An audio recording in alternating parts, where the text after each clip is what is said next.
The sound of Elsie's muffled sobs greeted me as I stepped into Derek and Marlene's house to celebrate my granddaughter's 12th birthday. My heart sank. Those weren't the joyful cries of a happy child. I followed the noise down the hallway to a room with a steel door, no decorations adorning its cold surface. "Derek? Marlene?" I called out, knocking firmly. No response. I pressed my ear against the unforgiving metal. Elsie's whimpers grew louder, intermingled with the familiar scratching of pencil against paper. Using the spare key Derek had given me, I unlocked the door. The sight before me ignited a fire of rage within. My sweet Elsie sat hunched over a piano keyboard, red-eyed and frazzled. The room was dimly lit and lined wall-to-wall with music sheets, like a prison cell designed to strip her of creativity and joy. "Elsie!" I gasped, darting to her side. She flinched, her listless gaze slowly meeting mine. "Honey, what's going on? Are you okay?" Before she could respond, the door burst open. Marlene stood fuming, her face contorted into a scowl that sent shivers down my spine. "What are you doing in here?" she growled, snatching Elsie by the arm and wrenching her away from me. "I told you not to disturb her practice," Elsie whimpered, trembling in Marlene's vice-like grip. "But Grandma—" "Silence!" Marlene's shrill voice silenced her pleading cry. "You know the rules. No distractions until you've perfected this piece." "Marlene, that's enough." I stepped forward, shielding Elsie with my body. "What kind of hellish prison is this? She's just a child, for God's sake." Marlene's glare could have melted steel. "Stay out of this, Mother. You're too soft on her. Elsie has a gift, and I'll do whatever it takes to nurture it." By locking her away like a caged animal? Look at her, Marlene. She's absolutely miserable. Tough love is necessary to achieve greatness, something you never understood with Derek. She spat the words like venom. "I won't let Elsie squander her talents like her father did. Not on my watch." My blood boiled, but I refused to engage her twisted rationalization. Keeping my tone measured, I turned to my trembling granddaughter. "Elsie, sweetheart, go wait in the living room. I need to have a talk with your mother." Elsie hesitated, her eyes pleading for an escape hatch. But Marlene's iron glare subdued her momentary courage. With a defeated sigh, she slumped out of that wretched room, not even bothering to grab her belongings. As the door clicked shut, I wheeled on Marlene, aiming my fiercest look straight into her delusional eyes. "How dare you treat her this way? Have you lost your mind?" Marlene scoffed, folding her arms defiantly. "I'm giving her the training, the discipline that she needs to become a world-class pianist, something you could never comprehend."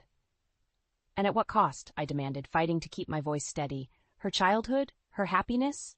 You're stealing her spirit away, piece by piece." "Don't be so dramatic." She rolled her eyes. "I'm doing what's best for her future success. Unlike you, I'm not going to let my child's potential go to waste." Her words stung, dredging up past failures I thought I'd buried long ago. But this wasn't about me or my shortcomings. It was about protecting Elsie. I steeled my resolve, meeting Marlene's contemptuous glare with unwavering determination. "If you think for 1 second that I'll stand by while you crush that poor girl's soul, you're gravely mistaken. This ends now." The battle lines were drawn. As Marlene and I stared each other down in that dimly lit chamber of horrors, I knew there would be no turning back. For Elsie's sake, I had to fight and win. After my confrontation with Marlene, I stormed out of that cursed house, my mind racing. How could she treat Elsie that way? My own granddaughter, sobbing and imprisoned like a common criminal? The thought made me ill. In the days that followed, I did some digging into Marlene's past. What I uncovered explained a lot about her twisted motivations. Marlene came from an affluent family with a reputation for musical excellence to uphold. Her own mother, a celebrated concert pianist, had groomed her relentlessly as a prodigy from a young age. The pressure crushed Marlene's passion, but she dutifully followed the path laid out for her, until she faltered during a career-defining recital at Juilliard.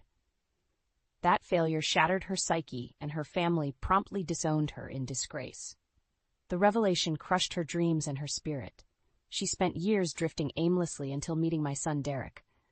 Somehow, the strength and stability Derek provided helped Marlene regain her sense of purpose. But the wounds of her childhood never healed. Her obsession with molding Elsie into the musical icon she could never become only grew more ravenous, more unhinged. I knew then that if I didn't act fast, Marlene would rob Elsie of her very identity. A few days later, I invited myself over again, this time with the pretense of a family chat. As expected, Marlene treated me with icy disdain, but I refused to back down. "You can't treat Elsie like a circus animal forever," I scolded her in the living room. "She's a growing girl who needs freedom, friends, sunshine."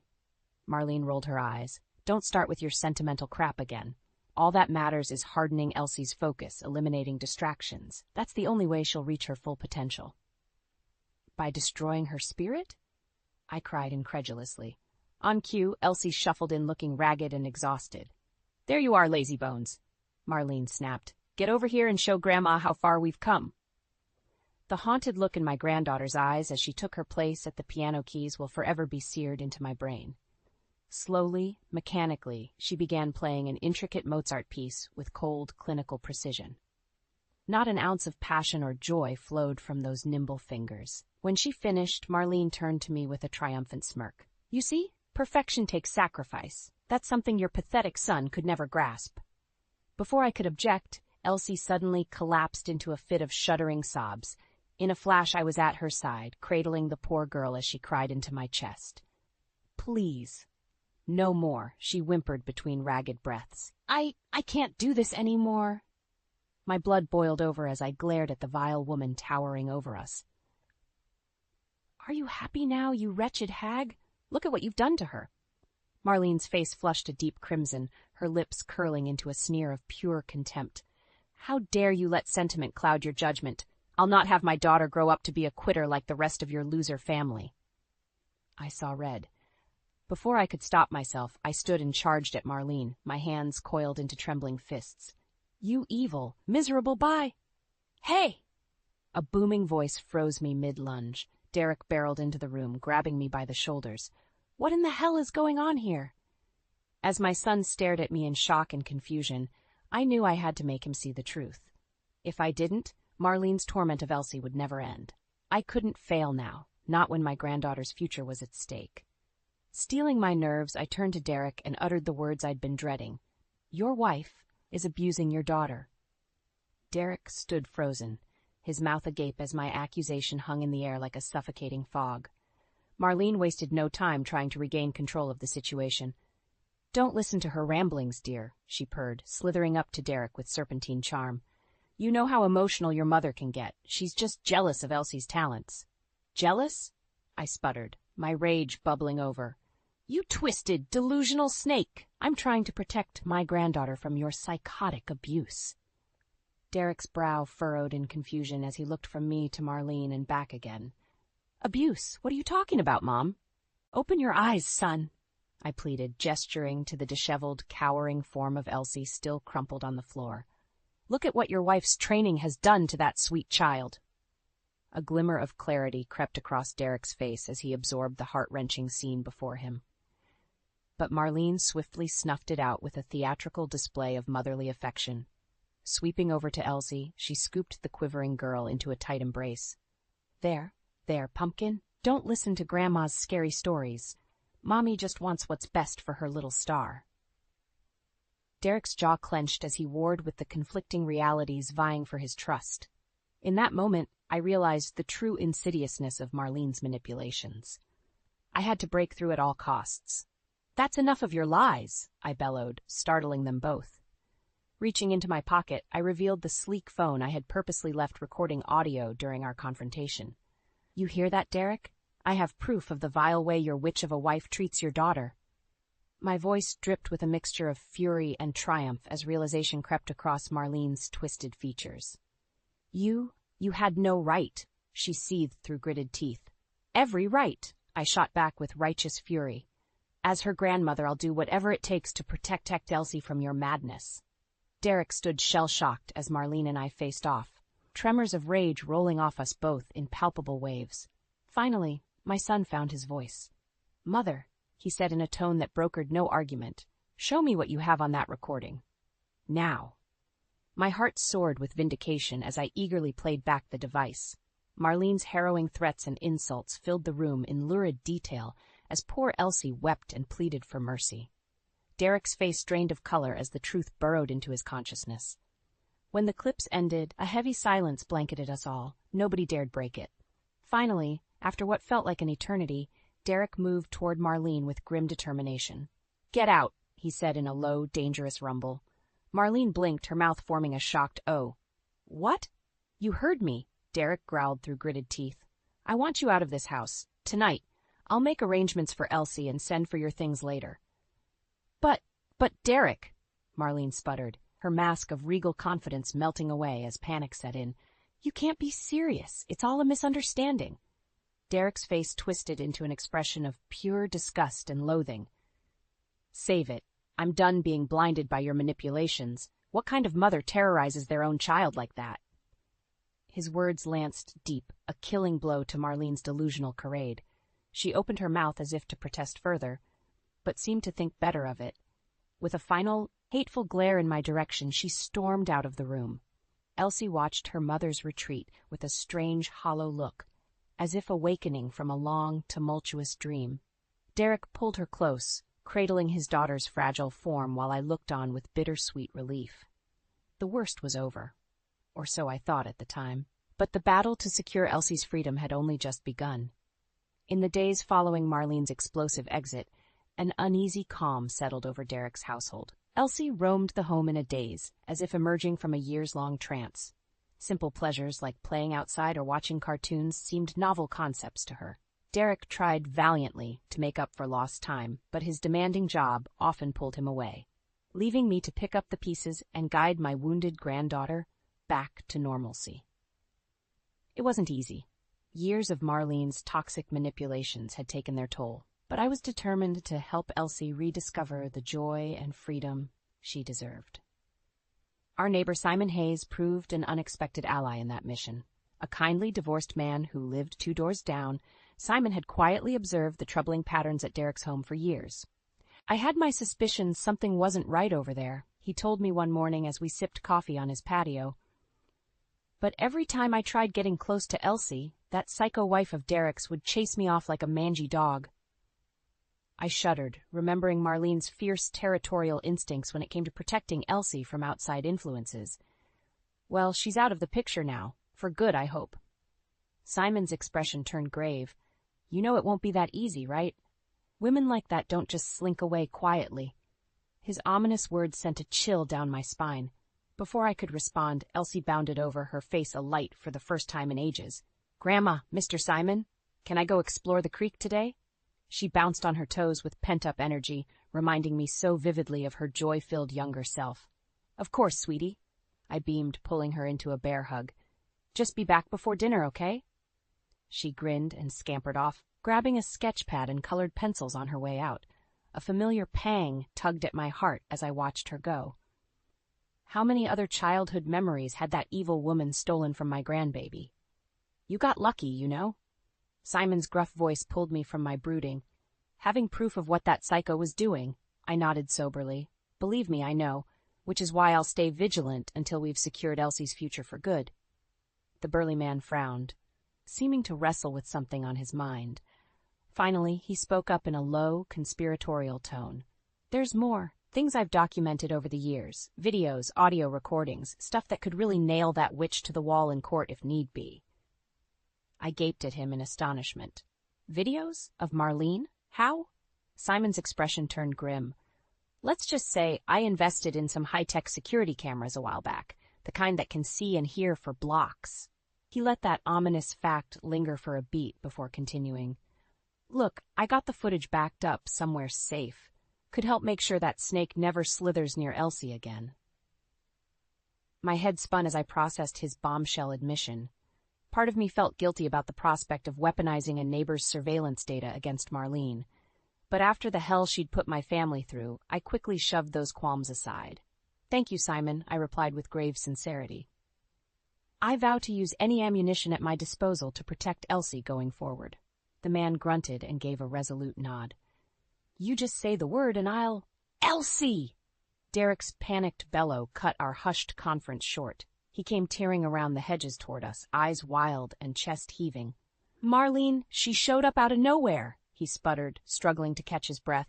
grabbed Elsie and is trying to take her somewhere." "What?" I shot to my feet, blood draining from my face. Oh God, no. Simon was already in motion, bolting for his back door. "Stay here. I'll get the van." As Derek collapsed in a heap on the patio, I felt the winds of battle whipping up once again. Marlene was far from finished, and so was my fight to save Elsie's future. By the time Simon screeched his van into Derek's driveway, I had already sprung into frantic motion. I burst through the front door, Derek hot on my heels, and began a desperate search for any signs of my missing granddaughter. "Elsie?" I called out in a strained, quavering voice. "Elsie, where are you?" No response except the faint rustle of leaves fluttering outside an open window. Fear gripped me in icy talons as visions of Marlene's twisted revenge played out in lurid detail in my mind's eye. "She came out of nowhere," Derek kept repeating in a daze, his face drained of color. "Just appeared like a ghost and grabbed Elsie before I could react." Simon brushed past us both, his jaw set in grim determination. "I'm calling the cops. She couldn't have gotten far with a kid in tow."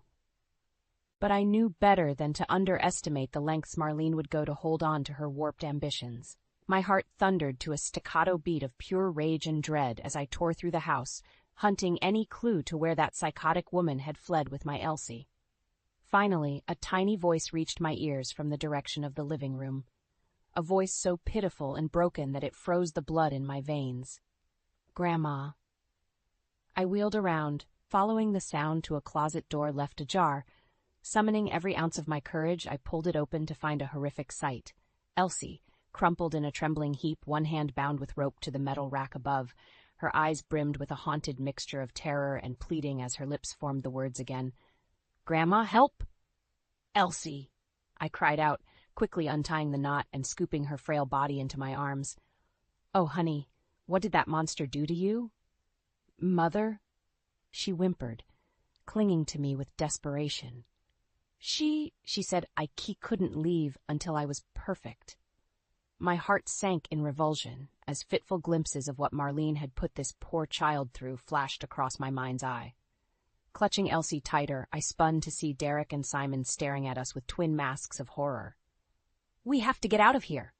I clutched Elsie fiercely to my chest. "Simon, we need to hide somewhere until the authorities get that woman." My neighbor gave a curt nod and reached for his cell phone, but before he could punch in the first digit, a malevolent voice sliced through the tension like a razor. "Oh, I don't think so, Mother."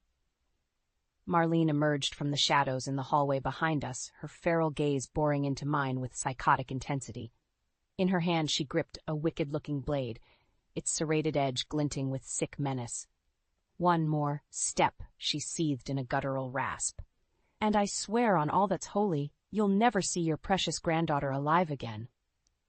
Ice water flooded my veins as I froze to the spot, Elsie whimpering into my shoulder like a frightened mouse. Derek lunged with futile rage, but Marlene casually swatted him aside with a dismissive backhand. "Stay down, you simpering fool," she spat, her voice dripping with unbridled contempt. "This is what happens when you let bleeding heart sentiments cloud your judgment." With a deep, shuddering breath, I hugged Elsie as close as I could and faced my deranged daughter-in-law. "Whatever you want, Marlene. Please, just don't hurt her. Haven't you put her through enough torment?" Something shifted in those hateful eyes. A bitter, twisted smile split her features as she let out a grating chuckle that raised the hairs on my neck. "Torment? You think this is about torment?" Marlene's free hand clutched her chest in a pantomime of tortured anguish. This was her salvation, her one chance to claw past the curse of mediocrity that afflicts our bloodline. She took a jerking step closer, pressing the cold steel against my cheek, its razor edge biting my flesh. I held my ground, staring her down as Elsie sobbed into my neck. "I gave her the gift you were never strong enough to give Derek," Marlene hissed through gritted teeth. "The gift of my relentless drive, my burning ambition, a righteous obsession, to escape the shackles of a meaningless, forgotten existence." A solitary tear traced down her cheek as her impassioned tirade reached its crescendo. "But you had to defile that sacred commitment, didn't you? Poisoning her mind with your sickening, weak-willed compassion." She pulled the blade away and took a lurching step backwards, her whole body quivering. I watched in mute horror as the woman teetered on the edge of total madness, for my own fear rendered insignificant next to the safety of my granddaughter. In that suspended moment, Elsie lifted her head and met my gaze with luminous, imploring eyes. Without a single word, that child conveyed everything I needed to hear in that soul-rending stare. The torment, the deprivation, the shredding of all joy and hope and identity inflicted by her own mother's callous obsession. I didn't hesitate. Gathering my courage, I thrust Elsie into Derek's arms and turned to face Marlene squarely. "Get out!" The demented woman blinked, her tirade fading into sheer dumbfounded rage. "What did you say to me?" "You heard me," I bellowed, taking a bold step forward. "I want you out of my family's life once and for all. Your poison has done enough damage, you deranged witch." Marlene's mouth contorted into a hideous sneer. "The damage is only beginning, you meddling old crone." She lunged with feral abandon, swinging the blade in a vicious horizontal arc. I ducked just in time, reeling backwards as the razor-sharp edge sliced through the air where my neck had been. "Mom?" Derek launched himself at Marlene with a guttural roar, but she swatted him away like a fly. The blade planted itself into the wall as she wrestled him to the ground. "You're as pathetic as she says." Marlene spat, raining blows down on Derek's head. "Just a sad, useless shell of a man." I acted on pure instinct. Grabbing an antique globe from the end table, I wound up and swung the heavy orb squarely at the back of Marlene's skull. It connected with a sickening crunch, sending her sprawling to the side. My chest heaved with exertion as I glared down at the crumpled, barely conscious heap that had once been my daughter-in-law. "Somebody get the authorities on the line," I rasped, spitting out the words like daggers. "Before I do something we'll all regret." A dismal, haunting silence swallowed us all. The battle for Elsie's soul had reached its bloody culmination, but at what cost? When the police finally arrived, the scene must have painted a ghastly picture of domestic carnage. Derek slumped against the wall, semi-conscious and spattered with blood. Marlene bound with zip ties and muttering incoherently on the floor.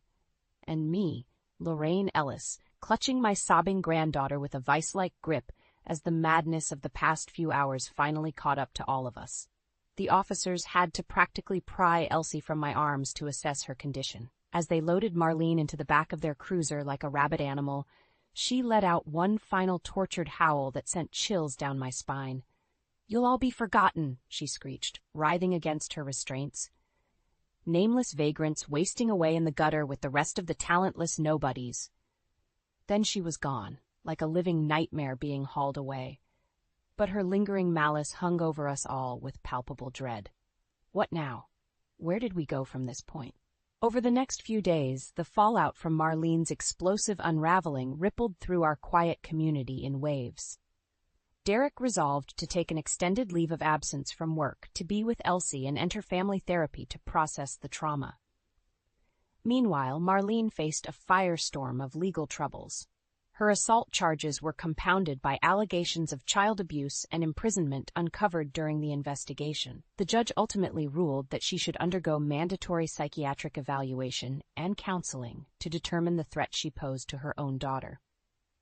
Perhaps the most shocking development was the swift and merciless backlash from our once idyllic neighborhood. Word spread like wildfire about Marlene's deranged obsession and the lengths she went to transform Elsie into a musical prodigy. Suddenly, the woman who everyone thought was just an overachieving tiger mom became persona non grata, a cautionary tale of parenthood gone horrifically wrong. People I had known for years now openly shunned me and Derek in the streets, as if the curse of Marlene's insanity might somehow rub off on us.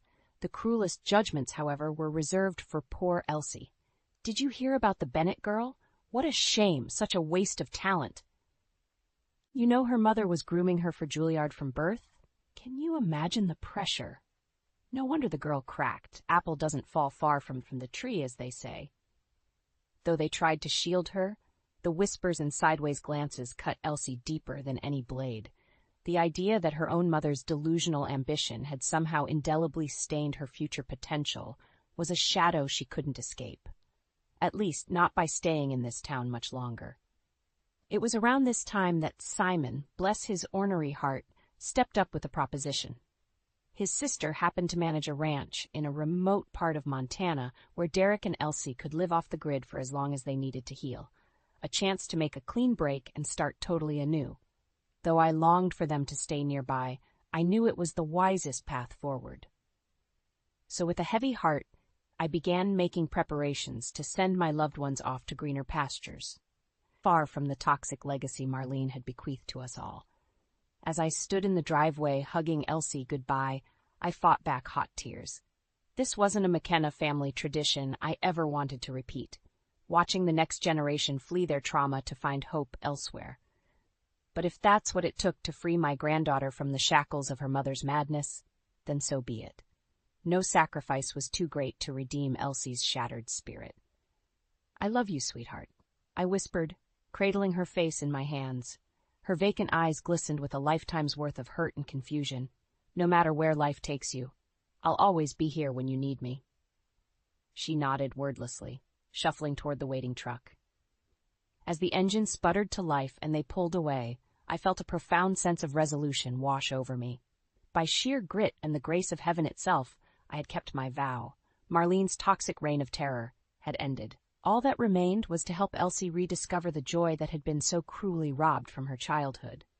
With Derek and Elsie securely on their way to a fresh start in Montana, I steeled myself for the battles still to come. Though Marlene was behind bars awaiting her fate, I knew a vile woman like her wouldn't go down without an explosive fight. My prediction proved correct when Marlene's preliminary hearing kicked off a firestorm of sensationalist media coverage. Overnight, our sleepy suburb found itself thrust into the national spotlight as armchair pundits and sanctimommies engaged in a fervent public debate. This tiger mom obviously took her parenting approach too far. Are we really going to start jailing mothers for being too demanding of their children's potential? If she genuinely believed she was doing what was best for her kid, where do we draw the line between strict and psychotic? The furor reached stratospheric heights when excerpts from Marlene's psych evaluation leaked, revealing the true pathological depths of her delusions. Her obsession with transforming Elsie into a musical superstar was rooted in unresolved trauma from her own childhood. Marlene had been bred from birth as the heir to her mother's musical legacy, just another link in the chain to perpetuate a dynastic myth of artistic supremacy. But when she failed to live up to those impossible expectations, her family swiftly discarded her like so much disposable trash. For years she drifted rudderless, grasping for any sense of purpose or belonging. Then Elsie was born, and Marlene saw her chance to resurrect the crushed dreams of her own youth, to finally seize the validation and reverence that had been mercilessly denied to her. Having a child unlocked the floodgates to all her repressed psychoses. But it also amplified the warped principles seared into her psyche from an early age, namely, that perfection and greatness transcend any moral considerations of personal well-being. To Marlene, sacrificing her own child's independence and identity on the altar of achievement wasn't just acceptable, it was a sacred obligation that no casual parent could ever truly grasp. As her disturbing manifesto played out on every news channel and social media feed, the collective outrage only swelled in intensity. Suddenly, Marlene wasn't just emblematic of overbearing parental zeal run amok. She was the very embodiment of sadistic narcissism taken to its ugly extreme. No one exemplified that backlash more than Marlene's own family, the very architects of her childhood torment. In a bombshell interview, her estranged father stepped forward to denounce his daughter's unforgivable atrocities. His words were as chilling as they were damning. "We gave Marlene every opportunity for greatness. Tutors, training camps, the finest facilities, anything to cultivate the talent she proved deficient in harnessing. When she failed us despite those privileges, we were forced to cut her loose in disgrace. How she's chosen to inflict that same misery upon an innocent child only proves she learned nothing from the mistakes of her coddled upbringing." In a dark twist of symmetry, Marlene now found herself utterly disowned by the vicious legacy she had so desperately craved. Her ambitions atomized in the face of a jury's unsparing judgment. Guilty. Guilty on charges of child abuse, false imprisonment, and criminal endangerment. The prosecutor's summation cast Marlene as a raving Medea, willing to commit unspeakable atrocities to satisfy her delusional hunger for vicarious glory. As the guilty verdict was read, I couldn't help but feel a pang of pity for the broken, hollowed-out soul shuddering before the bench. In that moment, Marlene Bennett ceased being a monster and simply became pathetic, a sad mirror of how far wounded pride and self-deception can twist the human spirit. The judge showed no such leniency. After scathing federal prosecutors demanded the maximum sentence, Marlene was remanded to a secure psychiatric facility for the next 10 to 20 years, pending mandatory therapy and observation to determine if she still posed a threat to herself and others once her debt to society was paid. It was a fate worse than any conventional prison could inflict. Marlene would be chemically neutered, cauterized of any agency to stoke her warped aspirations of glory, left to rot in an anonymous limbo, drained of the delirious fuel that allowed her grandiose sense of purpose to metastasize in the first place. Yet as the disgraced woman was led away in shackles, her final act shocked even me. Straining against the grip of her escorting officers, Marlene locked her wild eyes onto mine from across the courtroom gallery. "This isn't over, you smug old harpy," she shrieked with unhinged fury. "Your family will be forgotten in mediocrity and failure, just like mine. Mark my words." The outburst earned her a sharp blow to the gut that doubled her over. But even then, her hateful glare remained locked onto me with unsettling intensity, as if issuing an unspoken curse that no prison could ever contain. I had won this battle, saved Elsie from her mother's noxious grip. But at what cost? Though Marlene was in custody, the scars of her abuse would take years to heal, perhaps even spanning generations. With a weary sigh and a heavy heart, I left the carnage of the courtroom behind and set my sights forward. My family's road to recovery was just beginning, after all. The following months passed by in a disorienting whirlwind. With Marlene locked away and Derek dedicated to rebuilding his life with Elsie out west, I was left to pick up the scattered pieces of our shattered existence back home. It wasn't easy. Despite the urban legends that now swirled about the horrors that unfolded under my own roof, the fact remained that most folks still saw me as the well-meaning oldster whose granddaughter was simply collateral damage to her mother's insanity. In other words, pity mixed with more than a hint of disdainful gossip became the brand our family wore like a scarlet letter around town. Grocery clerks who had known me for decades suddenly went cold and aloof. Neighbors stopped waving from across the street. Even Simon retreated behind the isolating walls of his run-down bachelor pad. I understood their reticence, of course. Proximity to the macabre incidents of Marlene's unmaking had become radioactive by association. Still, the loneliness haunted my daily existence like a lingering malaise, with my only haven coming from the occasional phone call giving meager updates on Elsie and Derek's progress out in Montana. "She still won't utter a single word," Derek confided during one such heart-wrenching chat. "Hasn't drawn anything or even cracked a smile since we arrived. It's like part of her soul remains trapped back in that house of horrors." My heart ached for the burdens those two carried, even separated from the source of their strife. I vowed to help them both keep putting one foot in front of the other, no matter how treacherous the path ahead might seem. Then, one crisp autumn afternoon, some 6 months after their departure, an unexpected miracle arrived at my doorstep. It was a plain manila envelope unstamped, likely hand-delivered by a local mail carrier. My name scrawled across the front in childlike penmanship that instantly made my heart skip a beat. Elsie. With trembling hands, I tore open the clasp and upended the contents onto my kitchen counter. What spilled out was a drawing. A meticulously detailed pencil sketch of a young woman with sunken eyes, hollowed cheeks, and a beatific smile tugging at the edges of her lips. At first glance, I didn't recognize the gaunt, haunted visage staring back at me from the page, but as my eyes roamed the delicate strokes of graphite that composed her wispy brown hair, the faded floral print of her frayed house dress, a sob hitched in my throat. It was me, my own weary face rendered with soul-lancing tenderness and empathy through the prism of Elsie's wounded psyche. Fresh tears sprang anew when I finally registered the tiny words etched into the bottom corner of the picture. My savior. That was the spark I needed to energize me back into productive motion for the first time in months. If this heartfelt gesture was any indication, then Elsie's once vibrant spirit was finally stirring back to life out there on that distant ranch. That very night, I sprang into a whirlwind of activity, arranging travel plans and logistics for an extended trip to visit them both over the winter holidays. No more fragmentary phone calls or letters would suffice to track my granddaughter's step-by-step recovery. I needed to see it with my own eyes, to hold her renewed joy in my arms. The weeks blurred together like frames of an old home movie reel as my departure date steadily approached.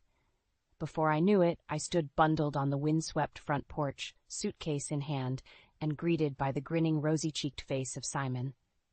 "You didn't think I was going to let you make that whole trek alone, did ya?"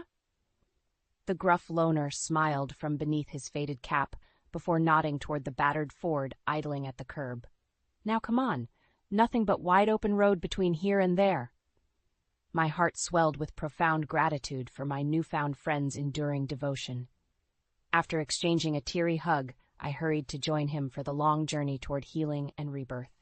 Glancing back at the battered facade of the house one final time, I felt the shadows of old torments recede like a long, fitful nightmare, finally slipping away.